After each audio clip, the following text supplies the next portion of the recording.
नमस्कार मित्रों। भारत पाकिस्तान की फाड़नी हो जाने के बाद दो देश अलग अलग हुए। भारत में नेहरू के प्रधानमंत्री का काल शुरू हुआ और उधर जिन्ना साहब गवर्नर जनरल बने। कुछ साल बाद जब भारत से जाने वाले जो मुस्लिम लोग थे वो बड़े खुशी खुशी से गए थे। दो कौमी नजरिया जिन्ना साहब ने पेश किया था और उस नजरिया को भारत में रहने वाले या पाकिस्तान में रहने वाले सभी मुसलमानों ने एक मान्यता दी थी कि जिन्ना साहब सच कहते हैं, क्योंकि जिन्ना साहब कहते थे दो कौमें एक साथ नहीं रह सकती, हिंदू मुसलमान एक साथ नहीं रह सकता। उनके पीछे ये सोच थी कि एक साल से हमारे इस्लाम या मुसलमान राजाओं ने भारत पे राज किया है, तो हम बहुत बड़ी सुप्रीम कौम है, बहुत ताकतवर लोग हैं, बहुत पेशेंट लोग हैं, तो हम जिस पे राज किया है वो हमारे गुलाम, उसके साथ हम कैसे रह सकते हैं। और ये सोच उस टाइम के सब मुसलमान ने मंजूर की थी, सबने हाँ में हाँ मिलाया था। तो कुछ साल बाद में जब यहाँ से जो शरणार्थी पाकिस्तान में गए हैं, जो भारत में रहने वाले मुसलमान पाकिस्तान में चले गए, उसको आज भी मुहाजिर कहा जाता है। उस मुहाजिर लोगों को बहुत उल्लास से, आनंद से, शौक से वो लोग वहाँ पे चले गए। बहुत हिंदू और सिख की संपत्ति उसके हाथ में लगी, उसने उस पर हक जताया।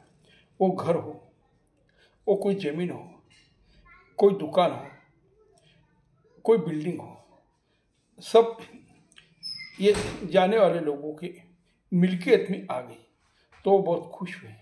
लेकिन कुछ साल बाद जब वहाँ के रहने वाले पाकिस्तान में, पाकिस्तान बनने से पहले जो मुसलमान रहते थे वो इनको मुहाजिर कहते थे और ये उनको इतना अच्छा नहीं समझते थे। मुसलमान होने के बाद भी दोनों में झगड़े चालू हो गए, भेदभाव होने लगा।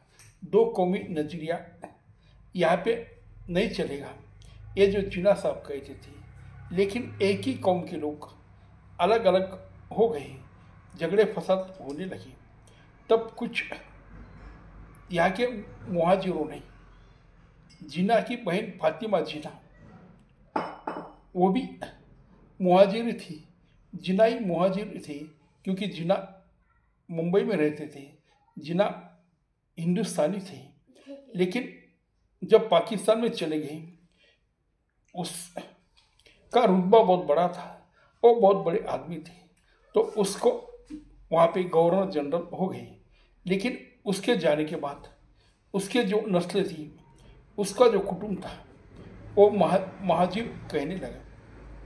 तो ऐसे समय भी फातिमा जिन्ना पाकिस्तान में निवडणूक के लिए खड़ी हुई और उनको जो जो लोगों ने सपोर्ट किया, जो जो उनके पीछे खड़े हुए, वो ज़्यादा भारत से जाने वाली, पाकिस्तान में बसने वाली मुहाजिर थी।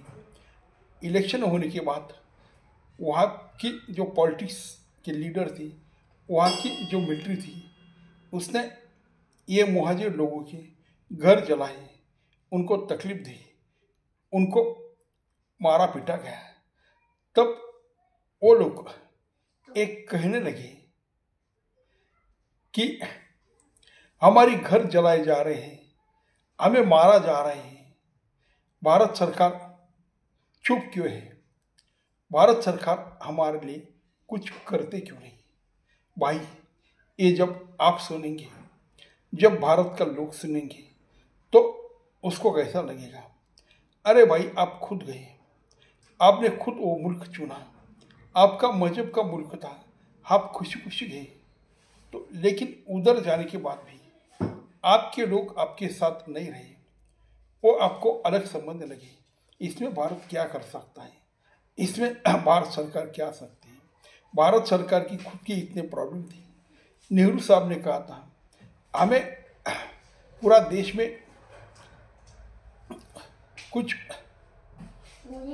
ऐसी बातें हैं कि जो रोजमर्रा मेरे सामने आती है, वो बोझ और तकलीफों उन लोगों की कम करूं, क्या दूसरे देशों की बात करूं। तो इसीलिए उसने कहा कि भाई तुम वहाँ पे खुशी से गए तो खुशी पे रहो, क्योंकि दो कौमी नजरिया तुमने स्वीकारा था, ये हमारा वतन है, ये तुमने किया था। सिख हिंदू को मारा तुमने था।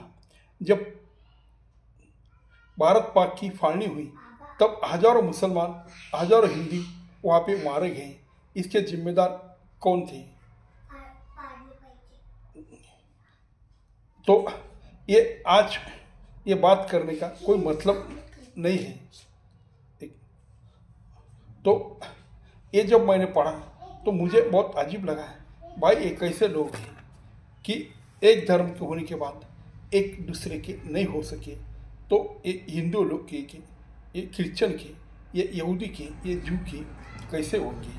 नमस्ते।